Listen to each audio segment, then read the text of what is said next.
It is, as always, an honor to be able to speak up here to everyone, to share God's Word, and I quite enjoy preparing lessons. It's enjoyable for me to do, and I like being able to share it with you. And you think by now I'd be able to get up here without butterflies in my stomach, but I guess it's a good thing to be a little nervous. It helps you to think harder about what you say, and when you talk about something as important as the Scriptures, it is important to be able to think hard about what you say and to take that caution. What I want to talk to tonight is about entertainment and how Christians should react and treat entertainment. And when I talk about entertainment, I want to focus mostly on the entertainment that we consume. So that would be less on stuff like participating in a sport and more stuff on like the TV we watch, the books we read, video games we play, maybe radio we listen to, music we listen to. That's the kind of entertainment I want to focus on tonight. According to selectusa.gov, the United States has a $717 billion entertainment industry. That's 1/3 of the global entertainment industry. This includes things like books, movies, video games, radio, more.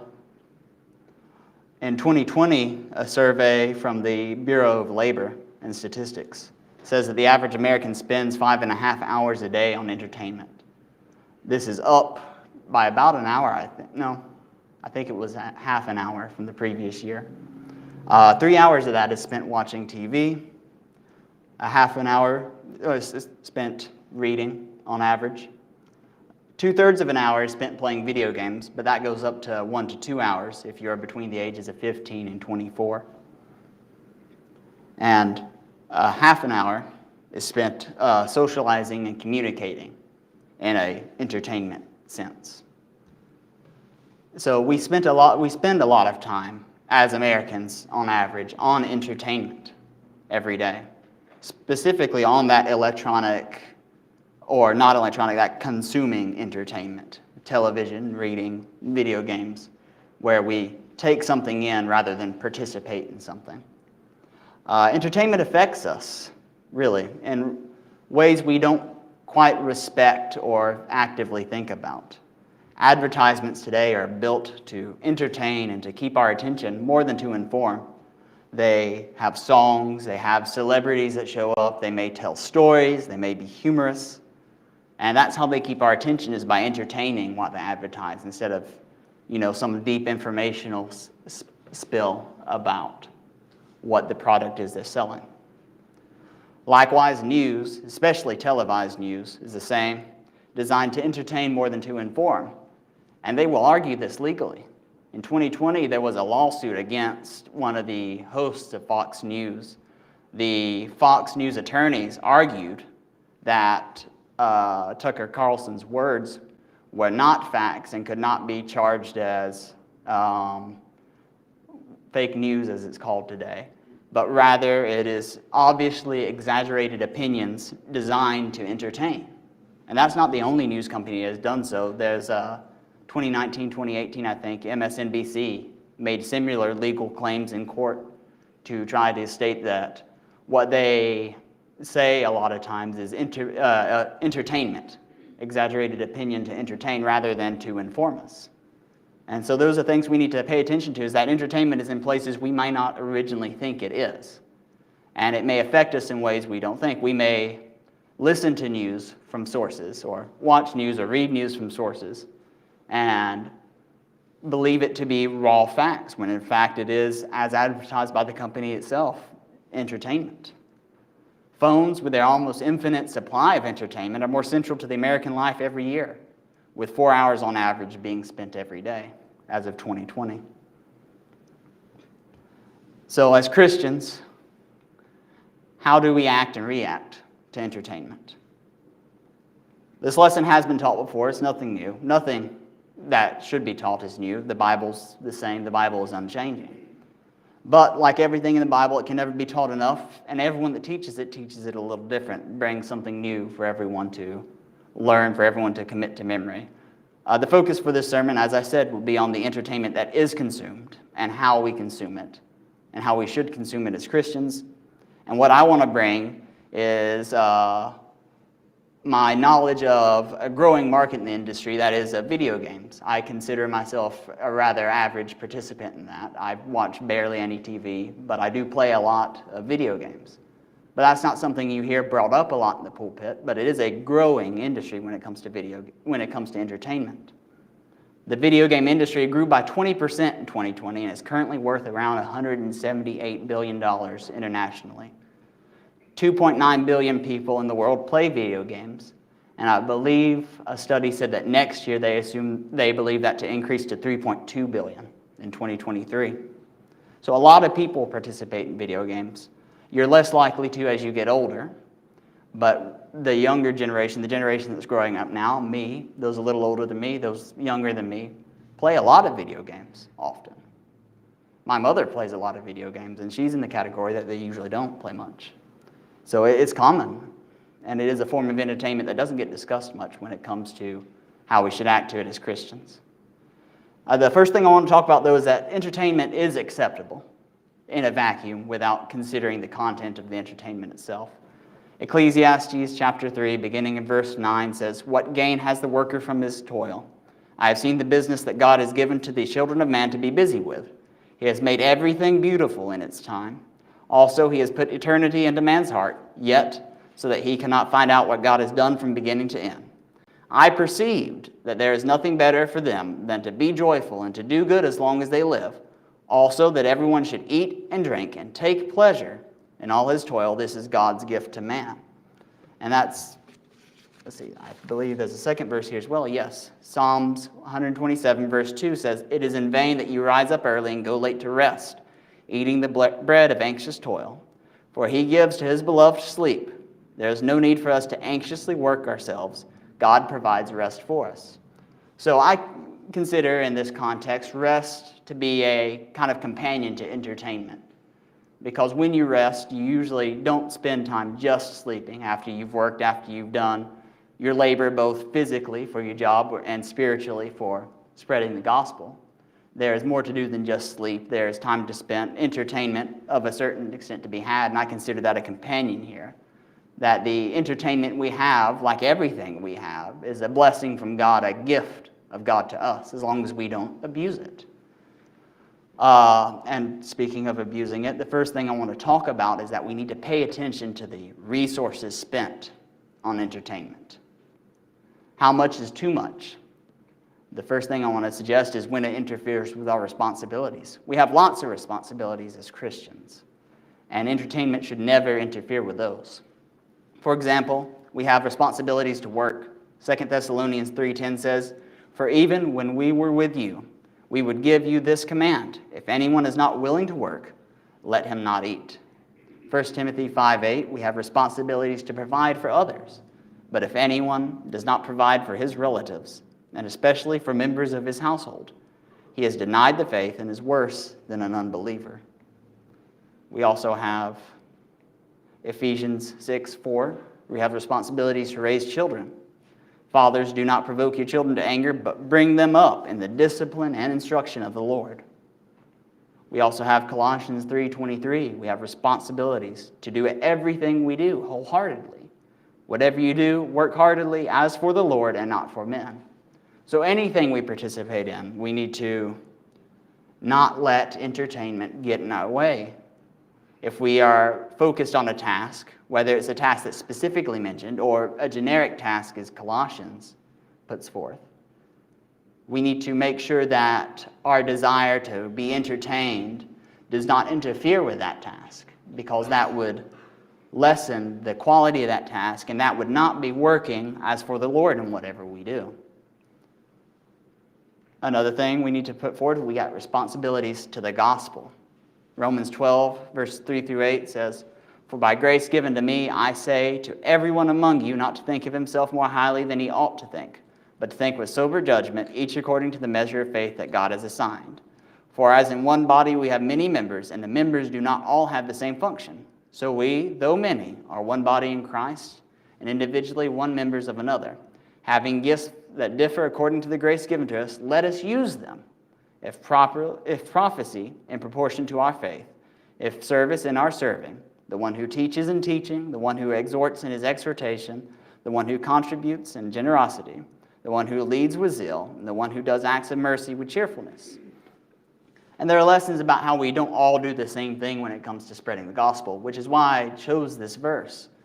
And it's whatever we do, whatever responsibility we have toward the gospel, whatever gift we have in helping spread the gospel, those responsibilities should not be lessened, should not be interfered with by our desire to be entertained.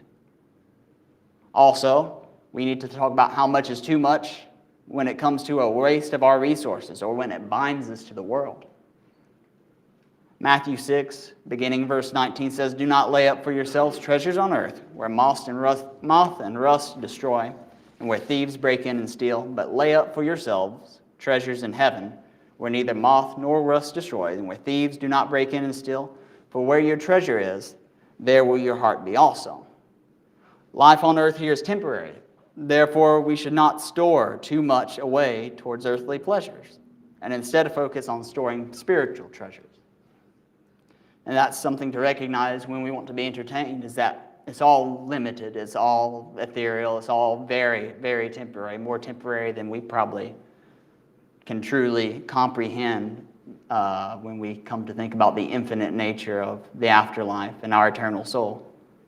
And we need to keep that in mind when it comes to entertainment and how temporary it is, and really how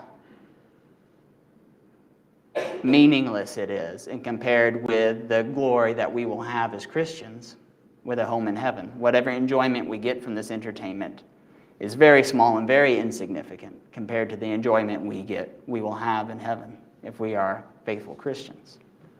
Also, we have Matthew 25. We're not going to read the entire thing, but verses 14 through 30 is the parable of the talents, a very familiar parable where the master gives his servants talents, and some of the servants spend the talents well, and they increase in what the master has given to them. But one steward of the talents does very poorly. He buries it away. He does not have stewardship over that talent well. And while the wicked servant in that parable is punished for not being a good steward of what his master has given to him, we can also be accused of not being good stewards of what God has given to us. And God has given to us everything. Everything we have is a blessing from God. And therefore, not only should we pay attention to the time we spend on entertainment, but also the money and those physical resources we spend on entertainment. I can say that I did some rough math because I was curious about it, because I know that I used to spend way too much on video games in particular. My rough math says that over the course of my lifetime, I've spent over $5,000 on video games. Probably closer to 10, I think, depending on what estimations you use, and it was some very, very rough math. That's a lot of money. That's money I could have used for other things, more important things, for during college or for other expenses. There are times I wish I had that money. There are times I could spend that money to help others, to help myself, right? And it's not just that. Others spend their money on trips and movies and television setups, with the big surround sound systems.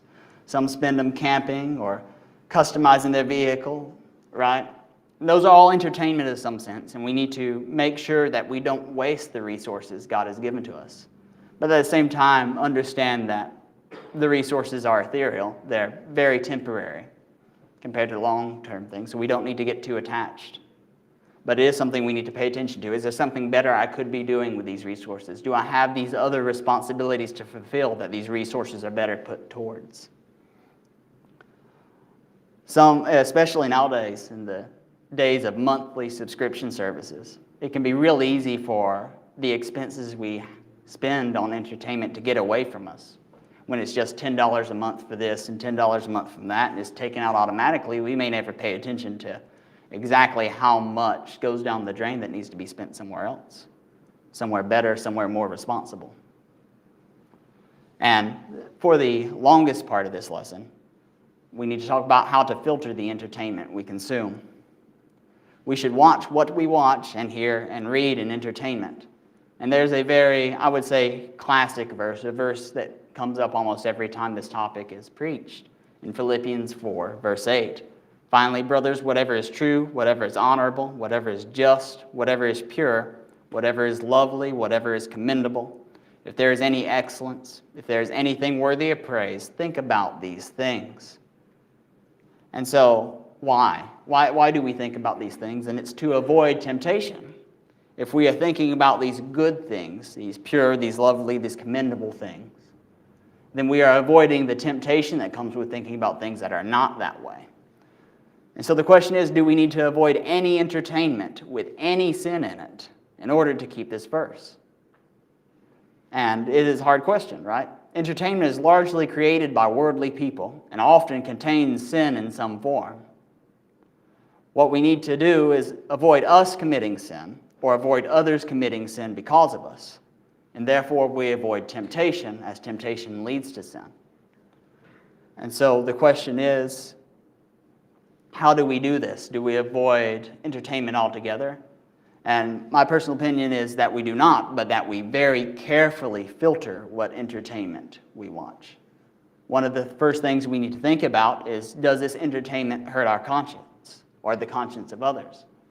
Because we know in the Bible that things may not be sinful, and we'll read shortly that things may not be sinful, but if they hurt our conscience, those things are sinful to us. Right? Romans 14, we'll begin in verse 1. I have it split up in a couple sections here. Verses 1 through 4 says, "As for the one who is weak in faith, welcome him, but not to quarrel over opinions. One person believes he may eat anything, while the weak person eats only vegetables. Let not the one who eats despise the one who abstains, and let not the one who abstains pass judgment on the one who eats, for God has welcomed him. Who are you to pass judgment on the servant of another? It is before his own master that he stands or falls, and he will be upheld, for the Lord is able to make him stand." Right? Continuing, we'll skip a few verses, same chapter though. Verses 13 through 19 says, "Therefore let us not pass judgment let us not pass judgment on one another any longer, but rather decide never to put a stumbling block or hindrance in the way of a brother. I know and am persuaded, the Lord Jesus, that nothing is unclean in itself, but it is unclean for anyone who thinks it unclean. For if your brother is grieved by what you eat, you are no longer walking in love. By what you eat, do not destroy the one from whom Christ died. So do not let what you regard as good be spoken of as evil. For the kingdom of God is not a matter of eating and drinking, but of righteousness and peace and joy in the Holy Spirit. Whoever thus serves Christ is acceptable to God and approved by men.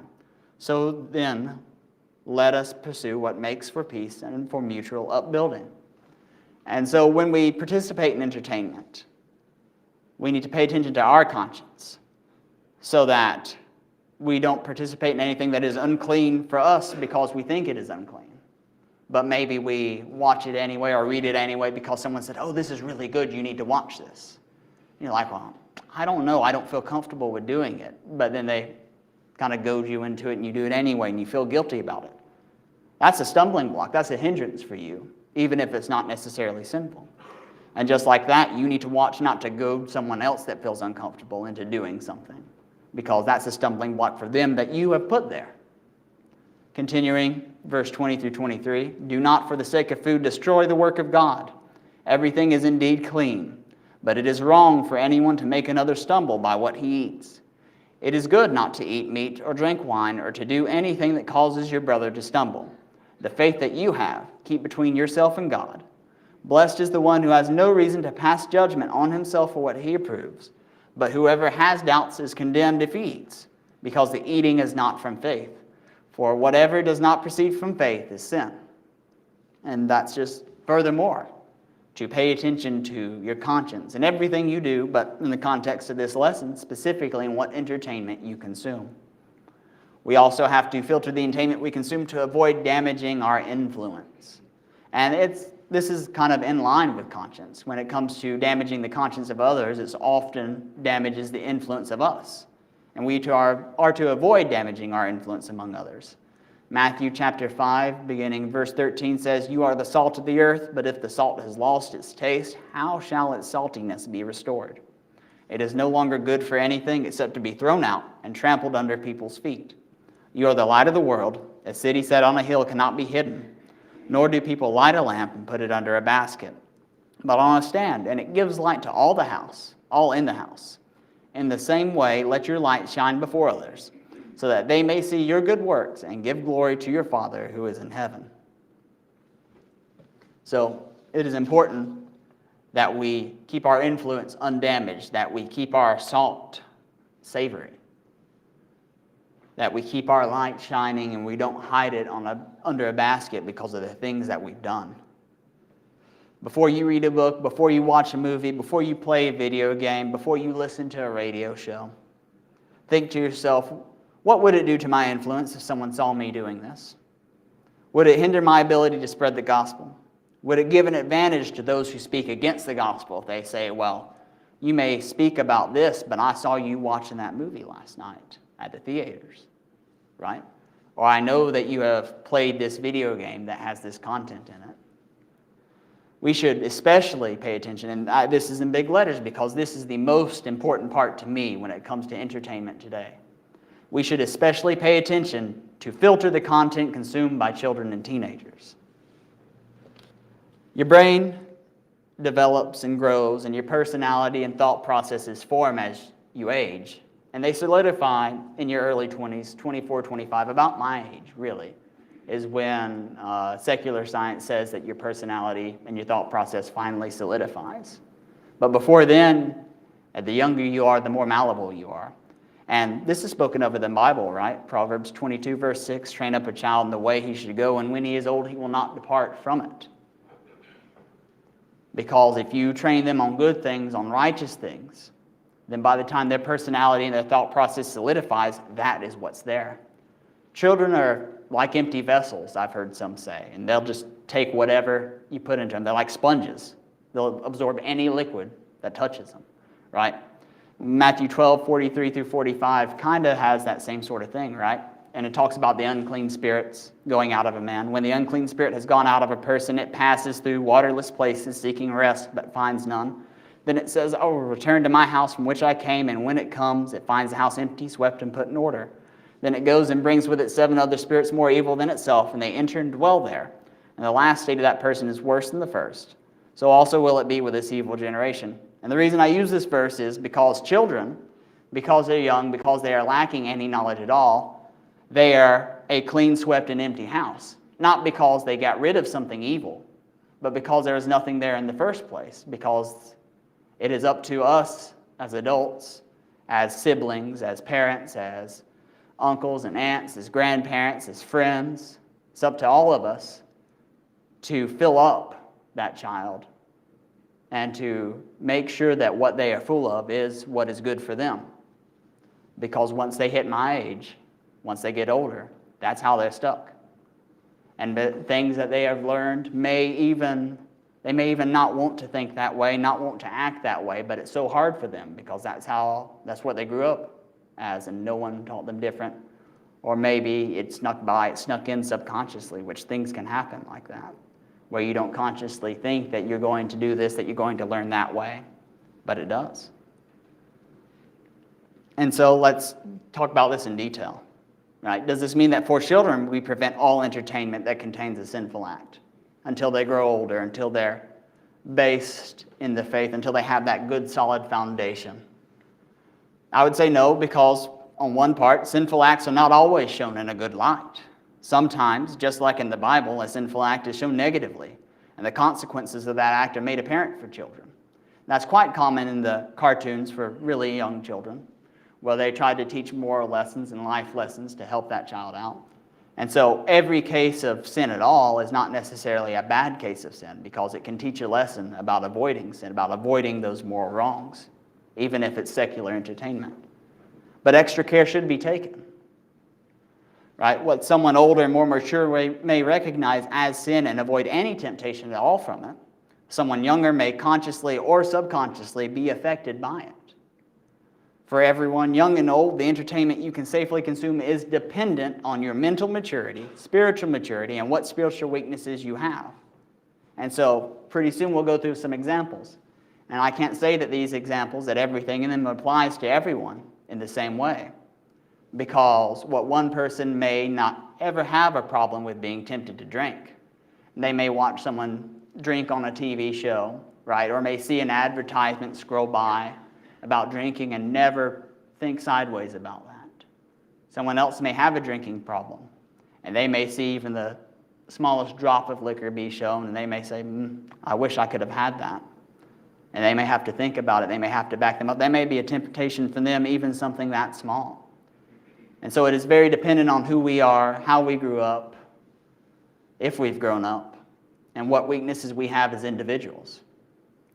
But let's go through some examples, right? Let's start with the sins of lust, right? To a certain extent, immodest apparel can be tolerated. And I mean that by people today are worldly. They dress worldly. There is only worldly dress among them, right? And if we are out in the world, then there are people dressing immodestly all around us. And we can go through that without lusting after people. Matthew 5:28, but I say to you that everyone who looks at a woman with lustful intent has already committed adultery with her in his heart. And we should know that God has not given us temptation beyond what we can handle. But if worldly people today dress immodestly more than they dress modestly, then we are expected to be able to resist that temptation and go about it. So, to a certain extent, depending on how spiritually weak or strong you are against it, if someone is dressed what we would consider immodestly, you can see that in entertainment, and if it's not a temptation for you, I would say you don't have to avoid that entertainment. But not if you're spiritually weak to it. If you are spiritually weak to it, you avoid that, you turn it off, you stop reading, you stop whatever it is you're doing. Because that is a temptation for you, even if it's not a temptation to someone else. And young people should be monitored so that they do not think that such dress is acceptable. Because, as we've mentioned, young children are like empty vessels. And if they see day in and day out on the TV shows they watch and on the movies they watch that the dress is immodest and that it's more immodest and more immodest, they may think that's acceptable, especially if they're not monitored, especially if the parents, if the guardians of the child do not remind them that this is not how we dress, this is not what is appropriate to God. Anything more severe than immodest apparel should always be avoided. Because even if whatever acts are shown in this entertainment are between husband and wife, and even if they are disguised in some form, there's an active attempt, whenever this is in entertainment, by the producer of said entertainment to arouse lustful desires, whether in visual form, books, or otherwise. That is why it is shown at all. If it's not shown at all, then there's no attempt. But there's no reason to show anything if that's not what the purpose is.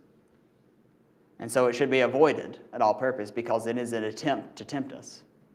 They may not see it as wrong because they are worldly, but that is what it is for us. And then, as I said, because I have this experience with video games, we're going to, in these examples, discuss that in particular. Because while many of you may not play video games at all or may only play very specific ones, a lot of the younger generation, your children, your cousins, your nieces and nephews, right, your grandchildren, they do play them. And if they don't now, they'll be exposed to them at some point. So it's important to understand that. That way, when you see them playing them, when they ask you to buy them one for Christmas or something like that, you know what to look for and what to watch for and how to guide them and guard them. For this example, in video games, people are active participants, and that's an important distinction from other kinds of media. This means that there is a way to avoid these kind of actions, but also a greater danger as the temptation, when given into, can be more damaging due to the fact that you are actively accepting to do this thing instead of being surprised by it or skipping forward as in televisions or books. That's really where video games get their distinction from other entertainment, is that choice. You might have the choice to perform this action or not to perform this action. Or maybe you don't have that choice because the video game does not give you that because the way the story goes, right? Like television or movie, you don't get to choose what the character does. To a certain extent, video games can be the same. But because you are still that active participant, even if you don't get to make that choice for that character, you are still playing that out. And that can be quite damaging depending on what you are playing out if it is a sinful act. And so let's talk about another example, which is the LGBT movement. The primary reason, in my opinion, for the growing acceptance of LGBT actions and lifestyles today is the prevalence in entertainment. To me, it feels like it is more prominent in media than it is in real life. That while you may meet or know maybe 5 or 6 people that believe and act like this, that in entertainment, there's 1 or 2 in almost every TV show, every movie, every video game even nowadays, every book. Not every book, because, well, books differ a lot, but it's a lot more common in books, even among the young, especially among the young, than it was even when I was growing up. Beyond its ability to tempt people, especially if people with these lifestyles are shown as having a better relationship than godly heterosexual couples, we run the risk of becoming blind due to the constant bombardment. And so that's where the temptation lies a lot when it comes to entertainment, is they show these people as happy, and they may be happy. They may be quite happy, but there are times where it shows these people as happy, and then it shows people in godly relationships as unhappy. And for the young people, for even older people, adults, that can be a temptation to them by seeing how happier someone else is in this sinful lifestyle.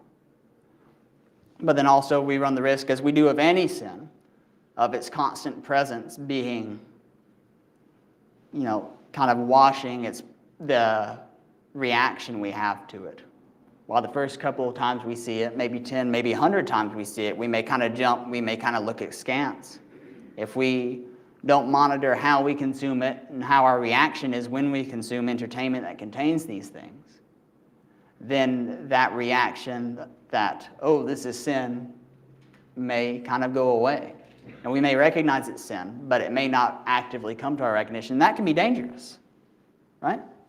And as always, in video games, let's talk about that specifically, and it always comes back to choice. Video games run the same risk of causing blindness to the sin because it is just there. It may just be off to the side, mentioned somewhere. You may see it, you may not see it.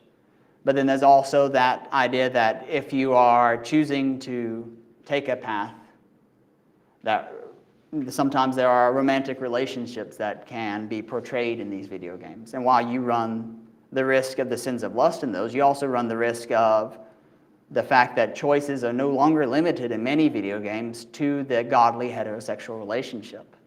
Those are other dangers that people that play video games need to watch, and that people that have children that play video games need to watch out for, right? As I forgot to bring up the point, but yeah, it's the greater risk if the person is giving the option to be a part of that ungodly relationship. Or sometimes if you play a specific character as opposed to your own character you create, that character is, without any of your input, just by the will of the creator of that media, is LGBT, and their actions may be twisted, may be sinful, may be a temptation just because of how they are portrayed as themselves. Another thing we have to deal with, and this is a very big one, in my opinion, is lies and lying. And we've talked a lot, the sermons a lot of times, about how lying is in culture today and how acceptable it is in American culture to lie, right? And as we mature, it is highly unlikely that we as mature adult Christians are tempted to begin lying simply because someone in entertainment lies. But it's not impossible. Nothing is impossible when it comes to temptation, except for the fact that we have to be overcome by it. But the devil's tricky. The devil will try everything. He may try the same thing 1,000 times trying to get that crack. So when we think about it, though, it's with children that we have to watch out, right? Young children's cartoons often teach the dangers of lying, right? The dangerous entertainment comes for those who get a little bit older.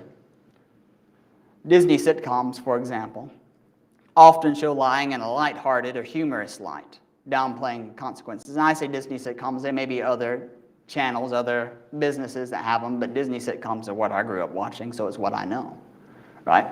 And they often show lying in a way it's not that serious. The consequences are not that serious, so maybe the results are humorous, right? And so you don't think about how serious it is that a sin is being committed by these people. And while a lot of us may think, well, we're grown adults, it's obvious, for a young child it might not be. Because, I'm going to say it again, and I'll keep saying it again, young children are empty vessels, and they'll take whatever you pour into them. whether on purpose or whether on accident, which is why you have to pay attention, why you have to watch. Right? White lies are commonplace in our society, and entertainment is no exception. Sometimes it happens where the lie is the proper option in entertainment. They say, oh, well, if they had gone any other decision, then things would have ended badly for them, right? Things would have not ended well. The day would not have been saved if this person had told the truth. And that can be harmful for children. Video games, and this isn't just video games, this is board games as well, card games as well have this problem when it comes to lying. They sometimes present lies or deceit as a core part of the gameplay. And so, for example, there's a card game I grew up playing a bit, and that card game involves taking turns and ascending numbers, 2, 3, 4, so on and so forth. Everyone goes around and they say, well, I placed down 2 threes, or I placed down a single jack. And whether or not you're telling the truth is up to you, because no one sees that card you placed down. It's up to everyone else to decide whether you're telling the truth or lying. And really, you might think that's harmless. It's just a game. No one's being hurt by this. But what does it teach a child if they play that game where lying is fun, where deceit is fun, where it's part of what you do to get ahead? Video games do the same thing. And so I think it is wise to be very cautious, no matter what your age is, about participating in games that involve lying, but especially when you're young, when it's the young child that's participating in it, because you do not want them to associate, even subconsciously, lying, deceit with something fun and enjoyable. And I can say nowadays, when it comes to friends I have, worldly friends that want to participate in games like that, they always say that I make it interesting because it's a game about lying, but I'll never lie in it. Right? And so I'll be silent, or I'll tell the truth, or I'll say, I'm not going to tell you the entire thing because that would ruin the game, but I'll tell you this, and this is all I'm telling you. And it makes it interesting for them, but they respect me for it, right? And that's part of what you do as a Christian, is you make people respect you, you make yourself stand out as that light on the hill. Because while other people participate in worldly acts, you don't, even if it's something that small, right?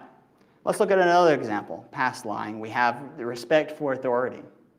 Respect for authority is damaged a lot by entertainment. Rebels are often the heroic figures in entertainment, especially among books, TVs, movies, and video games for teenagers and young adults.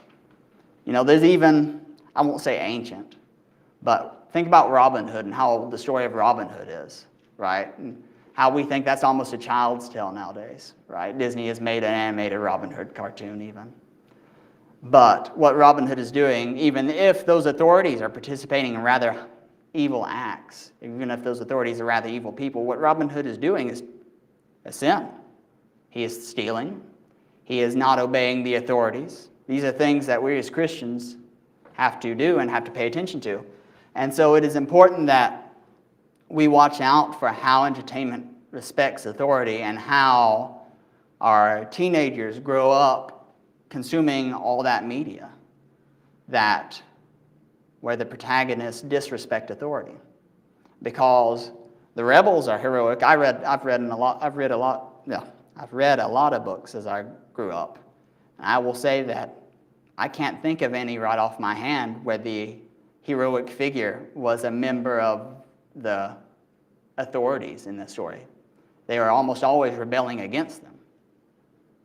And so you may grow up thinking that it's better to rebel than to stay. It may affect how you respect authorities in a biblical way, how you treat authorities, because you grew up reading and watching that authorities make bad decisions and that you're pretty cool if you rebel against them, right?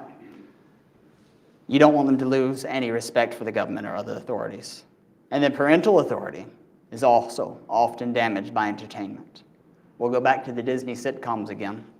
Disney sitcoms often present parents as behind the times, unintelligent, and unwilling to be understanding to their kids. Exposing children to these can hurt a parent's ability to edify their child and to keep them from sin. Because and Dad has brought this up before in sermons he's preached, But in virtually every one of those child, kind of teenager sitcoms, the dad is always kind of an airhead. He's always goofy.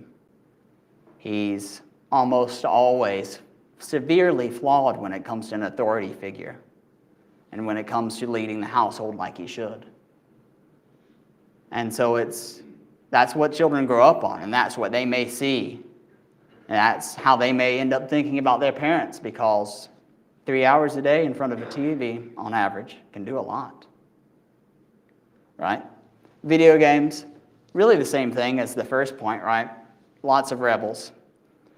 Lots of the kind of rebellious action that makes things interesting and fun, whatever. But once again, it runs that same risk of disrespecting authority.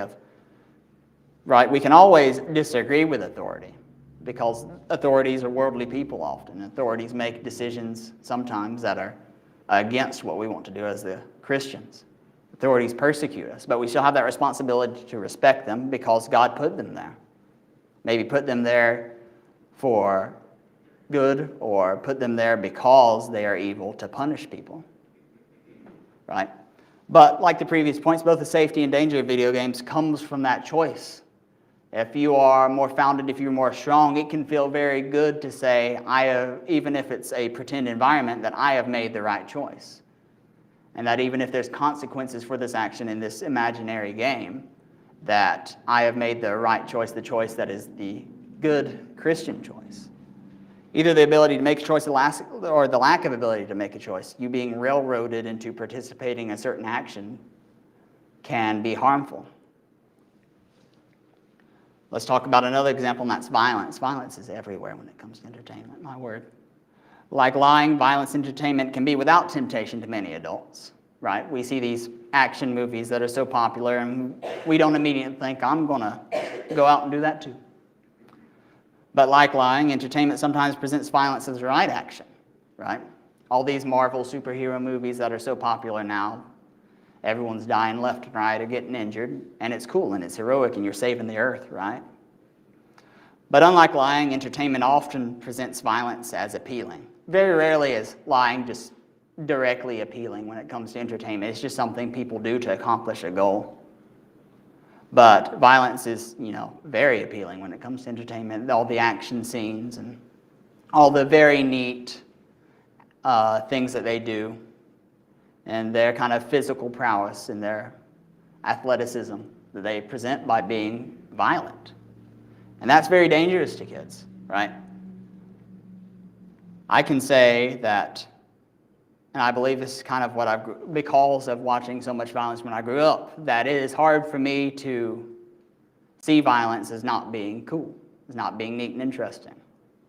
That if I let my mind wander too much, if I don't keep my mind focused on what's good, sometimes it's hard for me to not imagine myself participating in those actions and see it as neat.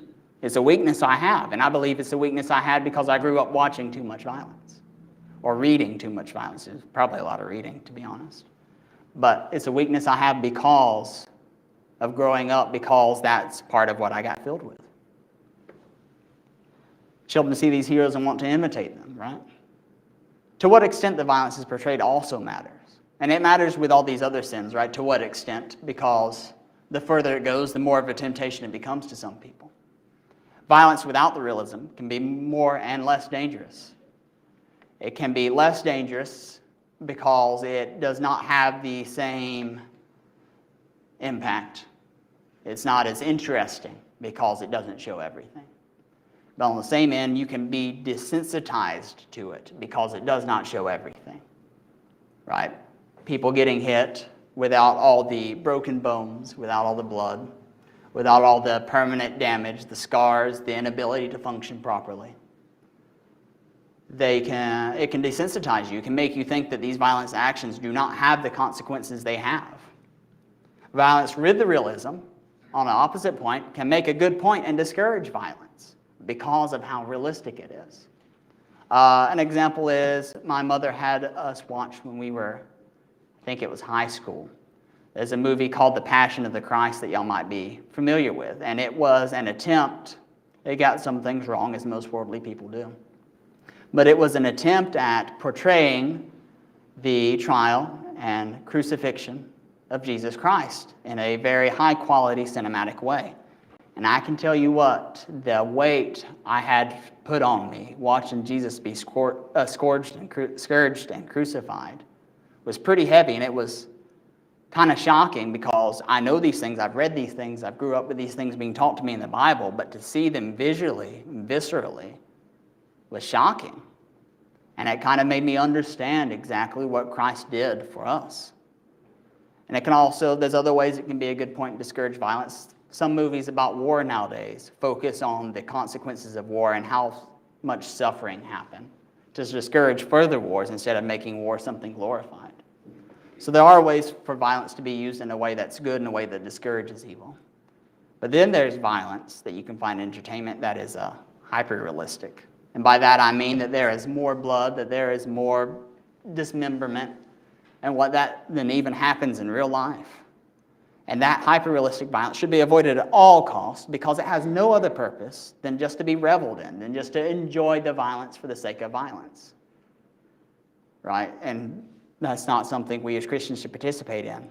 If a movie revels in the violence, if a video game revels in the violence, if a book revels in the violence, it's not something we want to participate in. Specifically for video games, again, it depends on the choice, the realism, and the purpose, much like the other points. I once played a game, it was about World War I, but the story throughout the game focused on how awful the war is and how young people, people that should not have been sent off to war, were sent off to war, and how they suffered and died and how they regretted every moment of it, right? And it made me more understand the terrors of that and how awful it is for people, right? As opposed to making me want to go to war myself and want to participate in that violence. Then there's other examples. There's theft in entertainment. Sometimes it's shown as right or necessary, and that's kind of in line with Robin Hood, right? The rebels. Then there's also pride. Pride's rarely shown in a good light, but sometimes it is. And all sins we need to watch out for in entertainment, right? Because for children especially, but for all of us, they can be temptations if we're not careful, if that's what we're weak to. Gluttony. I was amazed, and I think it was last year I learned about this, but there are people that take videos of themselves just eating inordinate quantities of food, just basically killing themselves from how much they eat. And they record it and they post it on YouTube and Instagram for the enjoyment of others, and it's disgusting. It's reveling in the gluttony of it. But they are probably millionaires off of it. But that's media, that's entertainment, that's stuff to avoid. Right? That's a sin that you might not think would be shown in entertainment, but it is. Then there's others. I decided to skip a billion chapters at once. But that's just the conclusion. We'll be fine without it. The other one I thought on the way down here, and I'm surprised I didn't put it in the sermon itself, is the fact that profanity is very common in entertainment. Cursing and all that. And profanity is almost more of a danger in music than it is in other forms of entertainment. Because in other forms of entertainment, sure, if you listen to enough of it, you may be tempted to say those words, those phrases, especially if there's some sort of catchphrase. But people curse day to day. If there's anyone in the world, chances are they could be 9 or 10 and they know just as much foul language as you do nowadays. But when it gets in music, then it gets really catchy. Then it gets really stuck in your head, and you may be humming it and thinking about it all day long when it comes to profanity. And there's more examples, right? But let's conclude. Let's start off by saying that entertainment in a vacuum is acceptable. The rest and the enjoyment we get while we rest is a gift from God, just as all the other blessings we have from God are. We should pay attention to the resources, both time and money, that we spend on entertainment. We have other responsibilities, and entertainment should not inhibit any of them. While filtering our entertainment, the goal is to avoid temptation and to avoid searing our conscience.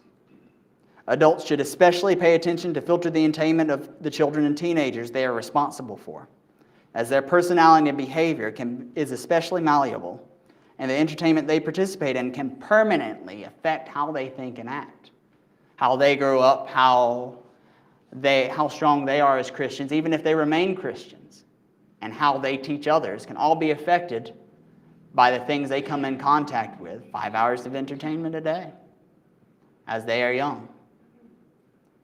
And so, as always, we talk about the invitation. We give the invitation. We say that if you are not a Christian, if you desire to become a Christian, if you have discovered what it is to be a Christian, the necessity that is being a Christian to save your soul, or if you are not a child of, or if you are a child of God, right, and you have committed a sin, whether it is in regards to the lesson I preached tonight or whether it was something unrelated entirely, that we always offer for you to be able to come forward as together we stand and sing.